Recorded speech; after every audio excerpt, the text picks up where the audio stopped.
This episode of Ham Talk Live is brought to you by Tower Electronics. For connectors, cables, and more, call 920-435-2973 or visit pl-259.com. And by ICOM. Heard it, worked it, logged it. Visit www.icomamerica.com/amateur for more information about ICOM radios.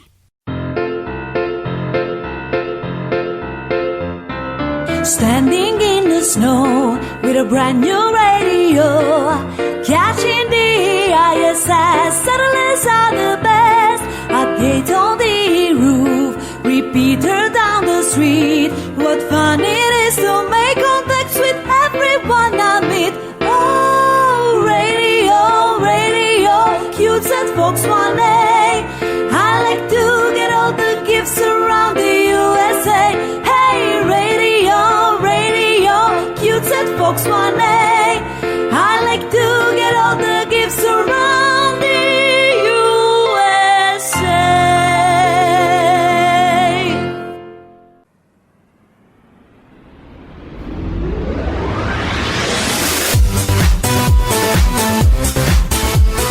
Ah, yes, it must be Christmas time. It's the radio song written by Emily Northam, the harmonic of Andrew Northam, KE8FCT. Hello, everyone. This is Ham Talk Live, episode number 308, Winter Field Day, recorded on December 1st, 2022. I'm your host, Neil Rapp, WB9VPG. Thanks for tuning in to this episode of Ham Talk Live. Tonight we're joined by Marvin Turner, W0MET, from the Winter Field Day Association. Last episode, John Doerr, K1AR, was here to talk about the CQ Worldwide CW contest. If you participated in that, I hope that went well. If you missed that show, you can listen anytime at hamtalklive.com or on your favorite podcast app or on YouTube, and you can catch us also on the stream of WTWW. Now, their on-air transmitters are down, but they are streaming, and they're also on WRMI in the evening, so you can check that out as well. We're usually on there on Saturday afternoons, but haven't heard exactly what's going on with the schedule just yet due to the sudden shift to streaming and WRMI. So make sure you check them out there. Well, anyway, I will be back with Marvin right after this word from Tower Electronics right here on Ham Talk Live. His 2 cents is worth $37 in change. He once ran a marathon because it was on his way to Dayton. He works FT8 by ear. He once worked North Korea on every band in 1 minute using only a microwatt. He slowed down his code speed to work a de-expedition to 200 words a minute. He is, indeed, the most interesting ham in the world. I don't always put on my own PL259s, but when I do, I prefer them from Tower Electronics. Stay resident, my friends. Tower Electronics has all the adapters, cables, connectors, and yes, PL259s you need at a hamfest near you, or visit pl-259.com.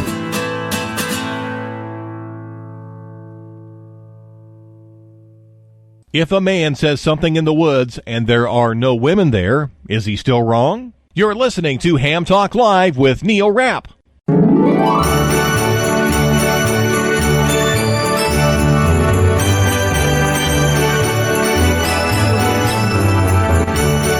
Welcome back to Ham Talk Live. Tonight, Marvin Turner, W0MET, joins us on the Orlando Amateur Radio Club and Hamcation Zoom line. Marvin is the president of the Stones River Amateur Radio Club in Murfreesboro, Tennessee. He's been a ham for over 25 years and participates in Parks on the Air. And he's a member of the Rutherford County Aries Group and operates an Arden Mesh node there in Murfreesboro. And he is the director of this year's Winter Field Day. So, Marvin, thanks for coming on to the show here. Good evening, Neil. Thank you for having us.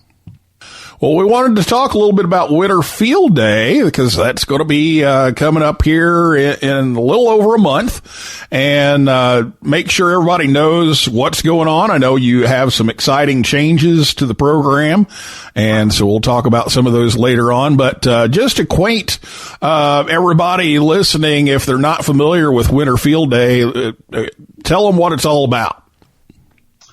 So, Winter Field Day is really just a communication exercise formatted to help increase your level of preparedness for disasters and improve your operational skills in a subpar conditions. We operate during the summer. We love to get out in the parks. We like to set up our stations, and we sit comfortably inside our ham shacks and have lots of good times and make great contacts. But how does that gear really prepare you when you have a disaster in the middle of winter? And, does that generator, stay charged, or your battery stay charged in the winter? Obviously, batteries in cold operating conditions typically don't last as long as they do in warm. Yeah. It's, can you hold yourself up in that weather? Are you inside a tent? Are you in a cargo trailer? Are you in a warm building? Those sort of things. So, again, we talk about those subpar conditions and how we can operate for extended periods of time. And in this case, we're just doing it on a 24-hour period as kind of a test run. But that's what we really our main focus. Should say the focus has always been, and we will continue that focus as well. Very good. Well, I know you've got a new group of people working on this, and so tell them how they can find out more about Winter Field Day and find all the rules and everything. Sure. So we've just created a new website this year, winterfieldday.com. It's been around for a long time. But I want to back up just a little bit, is that I took this over beginning the process in June. And so we've kind of had to create a new group of Winter Field Day Board of Directors. And so we've kind of revamped a few things. And you can go out to our Winter Field Day site. We've kept a lot of those things the same. And just, again, winterfieldday.com. And you can take a look at our site. There's still some changes and things that we're still trying to work out on the new site. But if you click over to how to participate, you'll see right there on your left-hand side the 2023 rules. You can read them right there on the site if you want for just kind of the main information. And then you can actually click at the very top says click here to download, and you can go ahead and click on that and get a PDF copy of those rules for this year. All right. Very good. Winterfieldday.com. Make sure you check it out. Got a nice little intro there on the website as well. So when is this going to happen? What are the dates and times here? So Winter Field Day is scheduled for January 28th and 29th, 2023. It is the last full weekend of January every year. It's been hosted that way since, I think, 2007, when Winter Field Day kind of got started kicking off. And it's kind of kept that time frame throughout the years. All right, very good. Well, so you've got the rules on the website, all of the information about dates and times and everything, but just kind of summarize how to participate. If you happen to be on the air that weekend and you hear somebody operating Winter Field Day, how should they handle that? And if you go out and set up just the quick summary version of, what's the exchange, what can you do? What can you not do? Sure. So, Winter Field Day exchange consists of your call sign, your class, which is it may be 1, 2, 3, it could be as many as 14. And that class basically means the number of operating positions that you have. So if you are out there by yourself and you're doing it outdoors in a tent, you'd be 1 outdoors.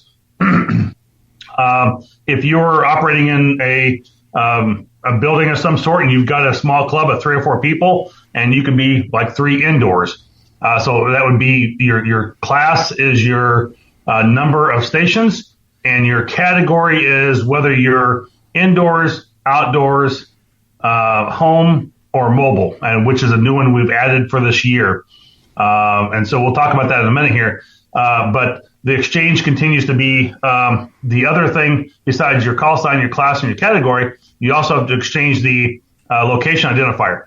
That means I would be like 1 outdoors. Since I'm in Tennessee, I'm 1 outdoors Tennessee. And you could N3FJP does a really great job of their winter field day software indicating what state you're in or what region you're in. You may be, South Texas. You may be, Western Pennsylvania. The same thing you use for summer field day as we typically do. One thing we've added this year is MX, and that's for Mexico stations, which is fairly new for us. And then obviously anything outside the U.S., we will go ahead and use DX as that. But you must accurately copy and record the full exchange of all that information. Do not change your section during the contest either. A lot of people like to change sections and do something different and go from, I was outdoors, it was cold, so I decided now go inside and go inside, so now I'm going to become 1 indoors. You're still 1 outdoors. It's still it just makes things really messy in the linking of the connection in the contest software when we're all done with that. So if you're 1 outdoors, you stay 1 outdoors, and you maintain that throughout the whole of the field day exercise. Now we do write it's a contest in there because people are always looking for points, and they're looking for how well did I score. And so there's that whole scoring portion of it. Therefore, it kind of becomes a contest. But it's really meant to be, again, back to our basics, what I started off with. This is really a field day communications exercise. And so then, again, we've added the mobile category in there. And so you may be 1 mobile. And so you may be in a structure like an RV, a car, maybe a trucker of some sort. Maybe it could be a trucker going down the road. So he could be mobile. Maybe you're in a cargo trailer of some sort, or maybe your ham radio club has a cargo trailer and you operate as your emergency area station. So that would be a 1 mobile platform at that point this year. Very cool. A lot of information is very short. Yeah, it is, but that's a good summary of what's going on here. And so if you're like me, you're right on the border of like 2 other states and sections. So if I start in Kentucky, I'm not going to switch to Ohio if I go across the river here. No, we want you to stay in Kentucky at that point for sure. All right. Okay. Well, you mentioned a couple of the new things here, the Mexico and the mobile category. What are some other changes that you've made to the rules for this year? One thing, I guess not really a major change from years past, but it is some of the things that we continue to always try to emphasize is that the stations are still limited to 100 watts of maximum power. All logs must be in the Cabrillo format when submitted. Again, we've got Mexico stations now can use MX and N3FGP, N1MM. Some of those other logging softwares have been updated and told about this and are familiar with it. So, they should have that as part of the station identifier in their logs now for you to be able to add that. Again, they've got that mobile category because, again, it's just not with whatever we do, we have to notify those people who are software developers that are doing like N3FGP. Just because it's the most common, I'd say probably 60 to 70% of our users are using N3FJP. So I'm mentioning that the most. It's not the only one out there, but again, probably the one that's used by most people for logging during the winter field day. And then we've added an extra antenna bonus as well to this year. And those are probably the main things that we've done. And then the final thing is that FT4, FT8 is not used because it doesn't communicate that exchange. That's nothing new, but I know we've had some people say, hey, can we use this? We've had a lot of questions coming in via email about it. And so I want to make sure that I kind of emphasize that FT4, FT8 does not communicate the exchange that I mentioned earlier. And so therefore, it is not allowed. JS8 is an alternative that people can use, but that is, still the same. That's kind of the request of the previous board when we took it over, that we maintain that, and we certainly will. Okay. Well, that is a good rundown of some of the changes for this year's Winter Field Day. So we'll talk some more about that and some of these new categories with Marvin Turner, W0MET, right after this word from ICOM America, right here on Ham Talk Live. Happy holidays from ICOM. Spice up your ham shack this season with one of ICOM's popular handhelds, mobiles, or base stations. These radios are perfect for working your favorite bands while staying inside or venturing out this winter. It's the most wonderful time of year to give the gift of ICOM. The IC705 is the perfect sidekick and QRP companion. Base station features and functionality at the tip of your fingers, but in a portable package. HF, 6 meters, 2 meters, 70 centimeters. It's all there. Compact rig weighs just over 2 pounds, has RF direct sampling for most of the HF band and IF sampling for frequencies above 25 megahertz. It has a 4.3-inch color touch screen with live band scope and waterfall, 5 watts with a battery, 10 watts with the power supply, and it does full D-Star functions, AM, FM, CW sideband, has Bluetooth, wireless LAN, integrated GPS. It's all there in the IC705 and the optional backpack with a special compartment for your IC705 and room for accessories. The ID52A is a VHF UHF dual band handheld with D-Star and FM dual mode functions. It's the first handheld with a full color 2.3-inch waterfall display. The radio supports conventional FM communications and D-Star simplex, repeater, regional, and worldwide calls over the D-Star Internet Gateway.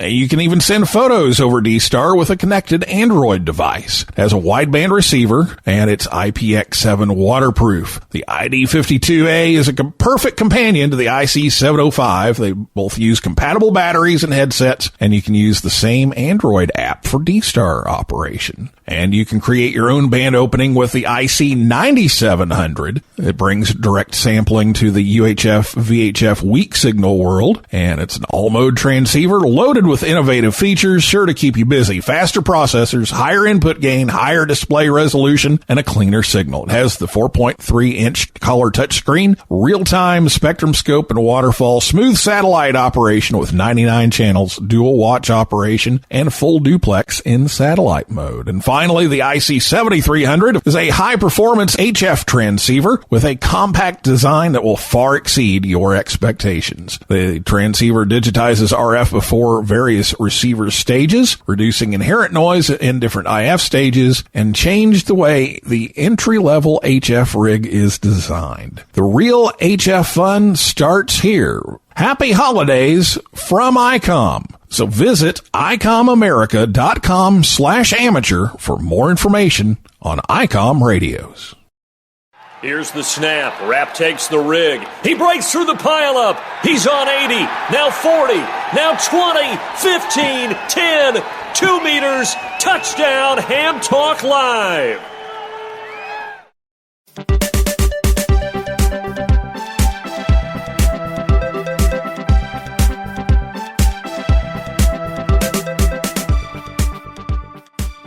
And welcome back to Ham Talk Live. It's good to see Chris at A4CB in the chat here as the show is live today. So thanks, Chris, for tuning in, and good to hear from you.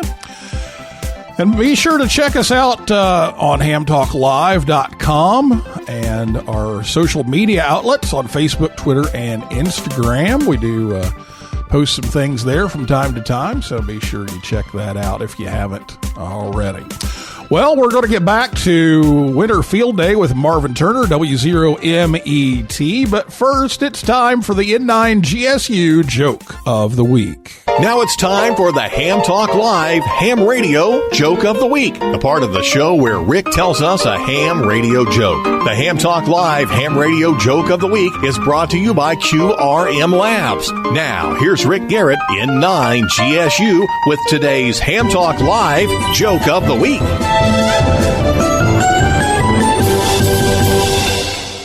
I had a really nice HF contact with a ham the other day, and I asked him what he did for a living, and he said he had been an archaeologist, but he gave it up because his life was in ruins. This has been the Ham Talk Live Ham Radio Joke of the Week with Rick Garrett, N9 GSU. Tune in again next week for another joke from Rick. We are back here on Ham Talk Live with Marvin Turner, W0MET. He is in charge of the Winter Field Day, and we'll say contest. You know, Summer Field Day, there's always this huge argument over, is it a contest, is it not a contest? And so you're going ahead and saying it's a contest.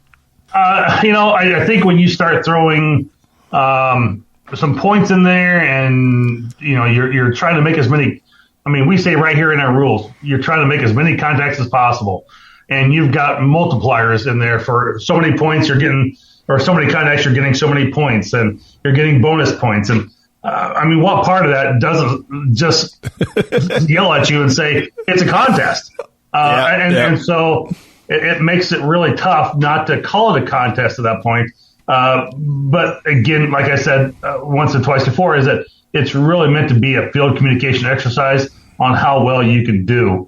And that's something we're, kind of maybe looking at changing down the road. This year just being the fact that it was a short time from the time we took it over and preparing for Field Day 2023, we don't have time to make those changes. But now after this Winter Field Day, we'll have a whole year to prepare for that. So. Yeah, it seems like if you keep score, it's a competition.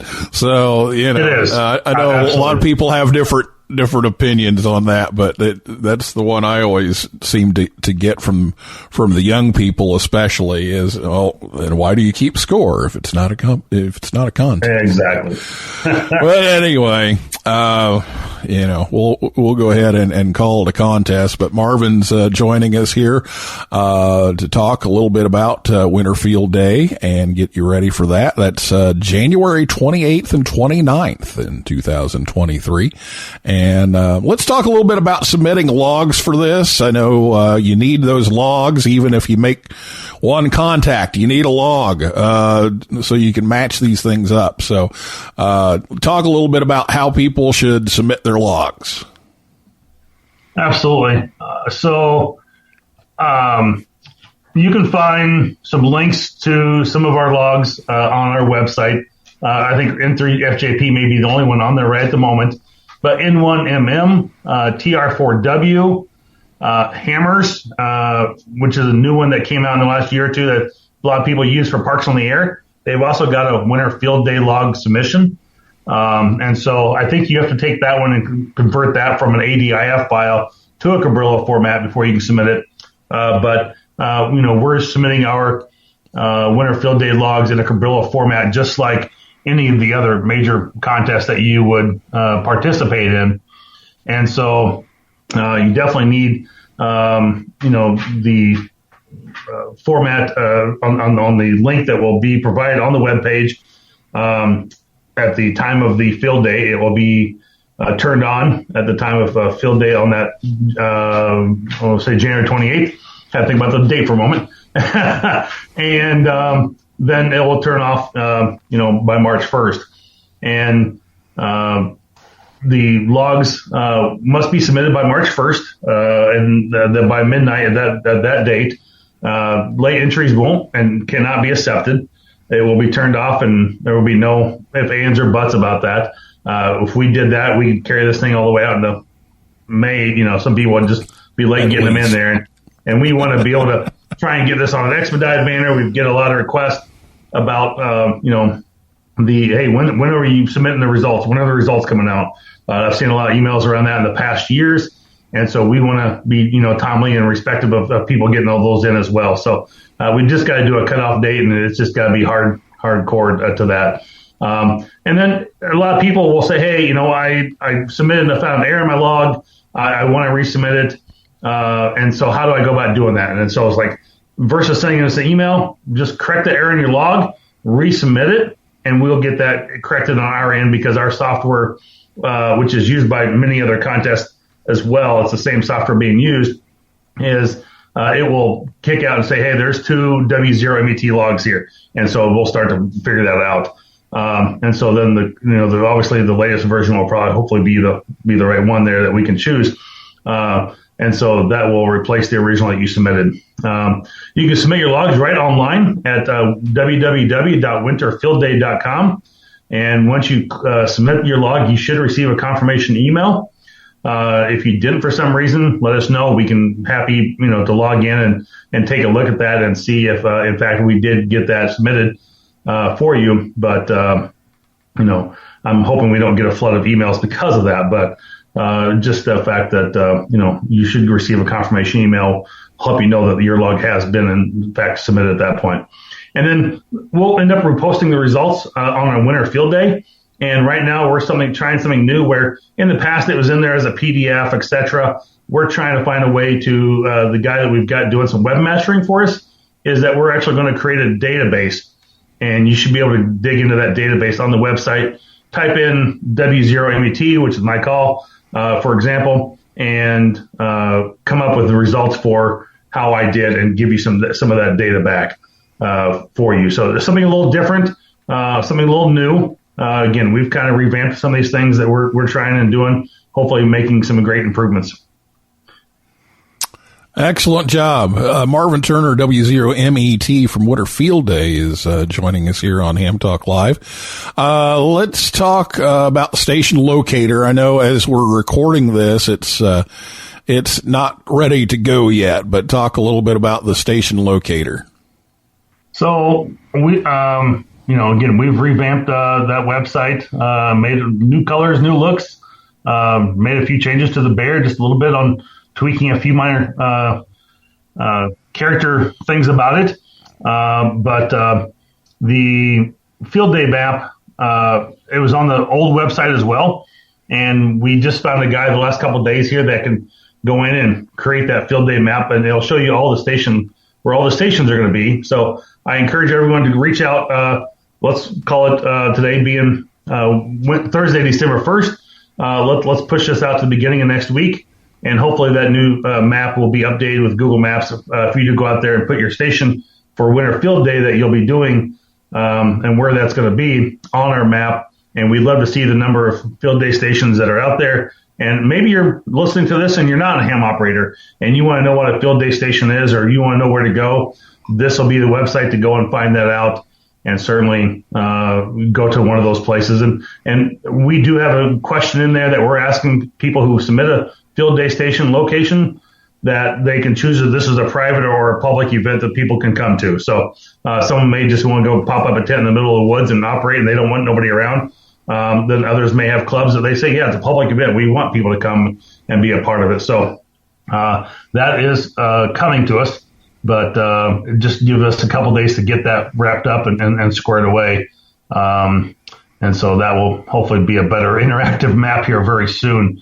The other thing is that we had a contact form on our webpage, and that was one of those things that we were getting spammed right and left. And we just had to cut it off the other day till we can get some other things fixed. And just email us directly at wfda@winterfieldday.com. And, we will respond to you as soon as we can. Again, kind of getting a lot of emails this time of year, start getting a lot of questions asked. So be patient. We will respond to each and every one of them. All right. And as always, take a look at the website. Most of the things that you need to know are there. So take a look at that. But, if not, it's great to know that someone's, keeping an eye on the inbox there. Well, let's talk a little bit about the future. I know you've mentioned a few things that you're still looking to change and do. So what are your plans for the future? So we were talking in terms of a contest a minute ago, and it's one of those things that we're kind of looking at maybe finding a way to make this more, call it objective based. And so you have certain objectives that you will have to accomplish to, or certain stations maybe you'll have to try and reach out and touch like you would for Route 66, or maybe you'll do like 13 colonies. And so, you know, we could do this objective based where, are you running a generator? Are you running a battery? Are you running, for 8 hours? Different things like that we can start to throw together. I know we've kind of created a small list of some other things. I don't want to throw it all out there yet, but, more of a checklist of things that you've accomplished. And then in the end, you would basically send that in with your log, showing that you've accomplished these items. And then you end up getting a certificate in response for that. I'll be honest, I just got my 13 colonies certificate in the mail today, and I could have been happier. I was like, finally, I got that certificate from 13 colonies, and it was kind of a joy to see it and get it, and it's something I enjoyed having. And I think a lot of people do like that. A lot of people pay the $3 or $4 to get their certificate back from organizations or fun field day events like that. And so something we're kind of considering exploring. We'll see where it goes. Yeah. Okay. What are your numbers? What are some of the stats here from winter field days in the past? Sure. So some of our stats in the past have been for like just this past year, 2022, we were over 2,500 logs were submitted. So that's probably a little over 6,000 participants. Is that we're kind of, looking at for numbers roughly. 619 individual clubs sent in logs. So we're glad to see that. So that's pretty good numbers, I think. There were 512 logs claimed the bonus of using alternative power. So obviously nothing on commercial power. And that was really good to see of how many of those were being submitted. I would love to see a lot more using some type of alternative power than that. But, again, the whole operational point is to see how long you can operate on other alternatives, right? What was fun and really interesting was North Carolina was one of the most active states with 110 stations on the air. I was like, that was pretty incredible. So something I wouldn't have thought about, something I didn't know, but going back and looking at the logs, that's what we're finding out. So, and then between the U.S. and Canada, all but a couple of ARRL rack sessions had activity. So I'd love to see those other sections. I don't have what those are right off the top of my head, what those sections of ARRL were, but, we'd love to see all sections have some form of participation and for everybody to be able to reach out to every one of those and see how well they can talk to the, to the other areas or other states, at least. And then, again, most popular logging software, I said between 60 and 70% of our users are using N3 FJP software. And so, that's, pretty good for Scott over there, who does develop a really great software.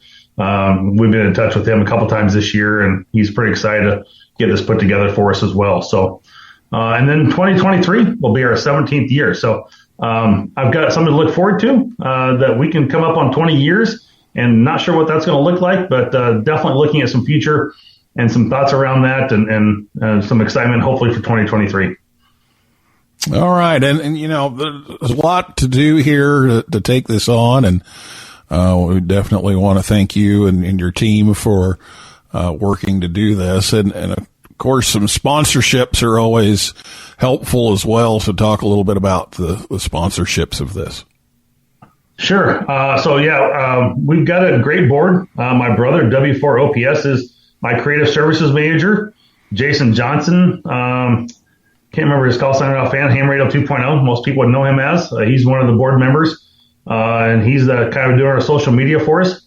Have a guy out of Kansas that's doing our newsletters and things like that, and a lady out of Chattanooga, Tennessee, who's doing our treasury stuff. And so it does take a whole board of people to be able to make this operate and to make this go. We've got a lot of other additional side members that are a kind of auxiliary people that are helping out with contesting and the website, things like that. So it's more than just the five of us. And of course, it takes a little bit of operation to run some marketing, whether it's pamphlets and things like that. We're going to try and do some ham radio shows, ham fest along the way. And then, of course, just the cost of running a website and getting a website built, et cetera, things like that. So we've got some sponsors, and our biggest one obviously being our corporate partner, ICOM. Ray Novak was great in getting us some contact there and helping us out with the sponsorship from a corporate level. And so they are our official sponsor of Winter Field Day at this point.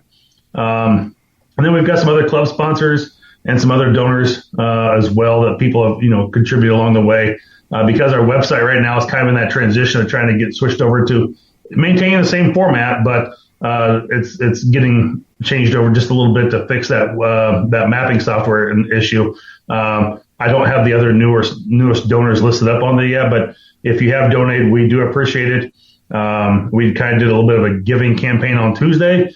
I haven't seen any numbers have come in from that yet, but it does cost a little bit to operate this organization, and we're not getting paid. We're all volunteer at this point, but it's just the cost of kind of doing business in general that we have to kind of maintain a little bit. So we appreciate anything that someone would like to donate, and again, thank ICOM America for all that they do for us as well. So. All right. Very good. Last thing here, it's mentioned some miscellaneous rules, some clarifications, that, may have caused some issues in the past or something new. So just, let's kind of tie this up here with a few of the miscellaneous rules in the contest. Sure. Appreciate that. So some of the things that we have, seen in the past that people have asked about was, any rules governing amateur radio at your location must be observed throughout the event. If you're a general class operator, you're operating on a general class license, unless your club is like an extra, your trustee is an extra class license, then you can operate under that extra class at that point. Again, any mode must be that is used. Must be faithfully transmitted to the exchange without like any type of conversion table. You can only work one band per mode. All contacts or all voice contacts are equivalent across the board. Same with CW, digital contacts. One of the questions we get is, crossband contacts. You can't, use any crossband contacts, but satellites are kind of the exception to that. And then, of course, no repeater contacts or DMR may be transmitted because DMR is using some form of repeater on either the transmitting or the receiving end to make that contact. So that the repeater doesn't work either. But those are a lot of the questions we kind of get throughout. Those are kind of called the highlight of our frequently asked questions. But hopefully that will, again, if someone has, we've had quite a few questions come in. But if you do have a question after reading over the rules, again, that's kind of important. You do read through them and, maybe read through them a little bit twice even to help understand it. But we've taken it from like 11 pages of a lot of information down to about, 6 or 7, trying to shorten it, trying to make it a little bit more short and sweet, make it a little more simplified for people to be able to feel like they can read through it without being overwhelmed with the information. So we hope that is helpful to them and that they can reach out to us if they do have any questions in regards to the field day and any rules that are governing what we're asking to have done for the winter field day. So hopefully that's helpful, and I appreciate you asking that. All right. Well, Marvin, thank you so much for joining us tonight, taking some time out to talk about Winter Field Day. Remind everybody about the website and the dates just one last time.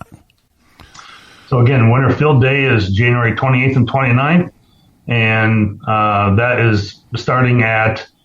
Give me just 1 second. I just saw it here a second ago. There we go. At 1900 UTC on Saturday, and it ends at 1859 UTC on Sunday. So you have some stations set up time beforehand, but that'll happen January 20th and 29th, the last weekend in January. Will be Winter Field Day like it is every year for 2023. So we hope to have everyone out there and have more stations join us this year. All right. Well, thanks so much, and look forward to Winter Field Day coming up here in just a little over a month. So thanks. Appreciate it. No problem. Thanks for having me on here this evening, and, Summer 3. All right, that is a wrap for this edition of Ham Talk Live. I'd like to thank my guest, Marvin Turner, W0MET, and everyone out there in cyberspace for listening, and invite you back next time for a list of all of our upcoming guests. Just go to hamtalklive.com. So for now, this is Neil Rapp, WB9VPG, saying 7375, and may the good DX be yours. For 73s, to you and your family, I'll be seeing you further down the log. Your 73s, to you and your family, I'll be seeing you further down the log.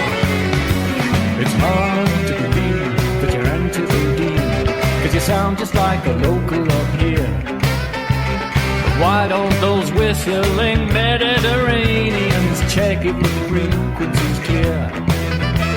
We're warm and cozy in our shacks, and we have talked about thousands of things. About shoes, about ships, about sealing wax, about cabbages and kings.